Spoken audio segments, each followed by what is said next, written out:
شايف الراجل ده بيعمل إيه؟ الراجل ده عايز يخلّي الكمبيوتر بتاعه يجري زي الصاروخ، عمل حاجة ما حدش يقدر يتخيلها، غرّق الكيسة كلها في تانك مليان سائل شفاف.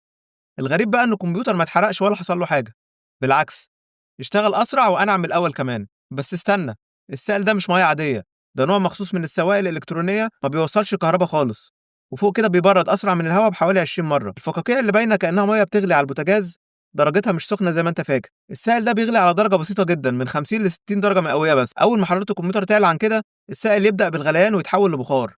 البخار يطلع لفوق ويلمس المواسير الباردة، يتكثف ويرجع ينزل نقط تانية في التانك. يعني النظام ده بيشتغل لوحده في دايرة كاملة من غير ما تحتاج تملى السائل كل يوم. التقنية دي اسمها تبريد بالغمر، يعني باختصار بتدي الكمبيوتر بتاعك حمام فقاقيع. بس خد بالك، الراجل ده عمل كده عشان مهندس ومتخصص وعارف هو بيعمل ايه بالظبط. يعني لو اي حد جرب يقلده في البيت بنسبة كبيرة الكمبيوتر هيولع ويبوظ كل حاجة. السوائل دي غالية ومحتاجة تجهيزات خاصة عشان تشتغل بأمان، فخلي بالك الحاجات دي تتساب للخبراء، ما تحاولش تعمل كده.